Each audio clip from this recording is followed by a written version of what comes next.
லக்ஷ்மி ஸ்ரீ சமையலறையில் இன்றைக்கி வந்து தக்காளியை வச்சு ஒரு டேஸ்டியான தொக்கு எப்படி செய்கிறதுன்னு பார்க்கலாங்க. ரொம்ப டிஃப்ரெண்ட் டேஸ்ட்டோடு நல்லாயிருக்குங்க.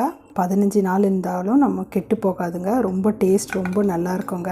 இதுக்கு என்னென்ன தேவை, எப்படி செய்கிறதுன்னு பார்க்கலாமாங்க. நான் ஒரு 1/2 kg அளவுக்கு தக்காளி எடுத்துருக்கேங்க. நான் வந்து நல்லா கழுவிட்டுக்கிறேன். கழுவிட்டு நம்ம சின்னதாக கட் பண்ணிக்கலாங்க. எல்லா தக்காளியும் நம்ம வந்து சின்னதாக கட் பண்ணி எடுத்துக்கலாங்க. நம்ம இந்த பகுதியை நம்ம எடுத்துடலாம். எடுத்துகிட்டு சின்னதாக கட் பண்ணி எடுத்துக்கலாங்க. நம்ம தக்காளி வந்து இந்த மாதிரி துண்டு துண்டாக நம்ம கட் பண்ணிட்டா போதுங்க. இப்போது நம்ம மிக்ஸி ஜாரில் இந்த தக்காளியெல்லாம் போட்டுக்கலாங்க. நம்ம எல்லா தக்காளியும் போட்டுடலாம். பூண்டு உரித்து வச்சுருக்கேங்க. ஒரு 5-6 பூண்டு போட்டுக்கோங்க. உங்களுக்கு பூண்டு வாசனை பிடிக்கும்னா ஜாஸ்தி போட்டுக்கோங்க. இதிலே வந்து மிளகாய்த்தூள் போட்டுக்கலாங்க. நான் 1 ஸ்பூன் போட்டுக்கிறேன். காரத்துக்கு தகுந்த மாதிரி நீங்கள் போட்டுக்கோங்க. கம்மியாக போட்டுட்டு கூட அப்புறமா வந்து இல்லைன்னா செக் பண்ணி கூட போட்டுக்கலாங்க. ஜாஸ்தி ஆகிடுச்சுன்னா ரொம்ப காரம் ஜாஸ்தி ஆகிடும். 1/2 kg தக்காளி எடுத்ததுக்கு இவ்வளோண்டு புளி போட்டால் போதுங்க. உப்பு வந்து 1 ஸ்பூன் போட்டுக்கிறோங்க.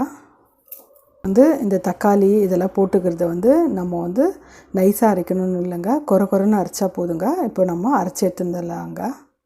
பாருங்கள், நம்ம மண் பாத்திரத்தில் தான் செய்ய போகிறோங்க. எண்ணெய் வந்து 1/2 கப்பு இல்லைன்னா 3/4 கப்பு ஊற்றிக்கலாங்க. கொஞ்சம் ஜாஸ்தி இருந்தால் வந்து நல்லாயிருக்குங்க டேஸ்ட்டு.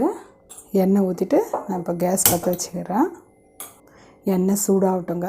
எண்ணெய் வந்து சூடாகிக்குது. இப்போ நம்ம கொஞ்சமாக 1/4 ஸ்பூன் வந்து கடுகு போட்டுக்கலாம். கடுகு பொரியுதுங்க. இப்போ வந்து நம்ம ஒரு 6-7 பல் பூண்டு வந்து நசுக்கி வச்சுருக்கோங்க, அது போட்டுடலாம். கருவேப்பிலை கொஞ்சமாக நம்ம போட்டுக்கலாங்க. காஞ்ச மிளகாய் போட்டுக்கலாம். ஒரு 6-7 காஞ்ச மிளகாய் போட்டுக்கலாங்க. நம்ம இது கூட 1/4 ஸ்பூன் பெருங்காயம் போட்டுக்கோங்க. நல்ல டேஸ்ட்டாக இருக்கும். பூண்டு போட்டிங்கன்னா டேஸ்ட் வந்து ரொம்ப நல்லாயிருக்குங்க இந்த தொக்குக்கு. வதங்கிச்சு. இப்போ நம்ம அரைச்சி வச்ச தக்காளி விழுதை போட்டுடலாம். போட்டு நம்ம நல்லா கலக்கி விடலாங்க. பாருங்கள், நல்லா கொதிக்குது. ஸ்லோவாக வச்சுட்டு நம்ம வதக்கி கொடுக்கலாங்க. மேலே தெரிக்குங்க, அதனால் ஸ்லோ பண்ணிவிட்டு ஸ்லோவாக விட்டோம்னா நல்லா வந்து வதங்கி வருங்க. எது காரம் பத்தலைனா கூட காரம் உப்பு செக் பண்ணிவிட்டு இப்போ போட்டுக்கோங்க. தக்காளி அதே போல் மிக்சியில் அரைக்கும் போது தண்ணி ஊற்றக்கூடாதுங்க, அப்படியே அரைச்சின்னு வந்துடணும். இது தக்காளியில் இருக்கிற தண்ணியேங்க. பாருங்கள் எவ்வளோ தண்ணி இருக்குது. நல்லா சுண்டி வதங்கி வரணுங்க. இப்போ ஸ்லோவாக வச்சுடுங்க. ஏன்னா மண் பாத்திரத்தில் கொஞ்சம் ஹீட் ஆகிட்டாவே நல்லா சூடாகிடுங்க, கொதிக்கும். இப்போ நம்ம ஸ்லோவாக வச்சிடணுங்க.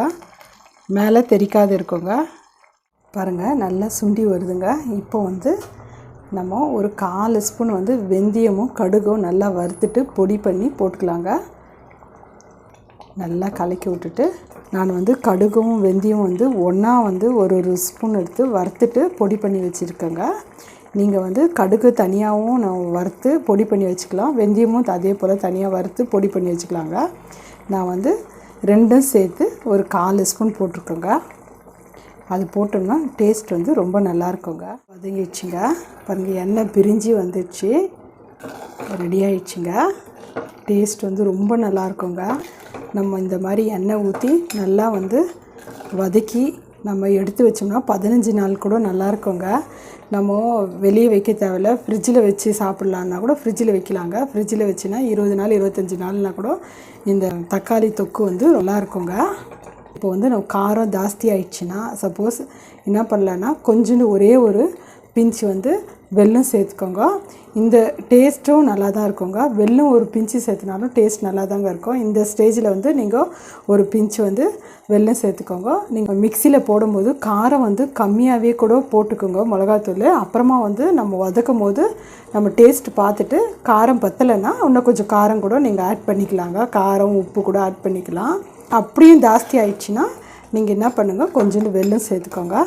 பாருங்கள், நம்ம மண் பாத்திரத்தில் செய்கிறதுனால டேஸ்ட் வந்து ரொம்ப நல்லாயிருக்குங்க. அதோடு நம்ம பூண்டும் சேர்த்துக்கிறோம்.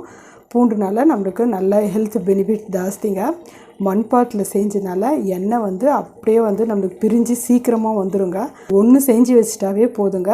எல்லாத்தையோடையும் டிஃபனுக்கும் நல்லாயிருக்கும், சாதத்தோடும் நல்லாயிருக்கும்.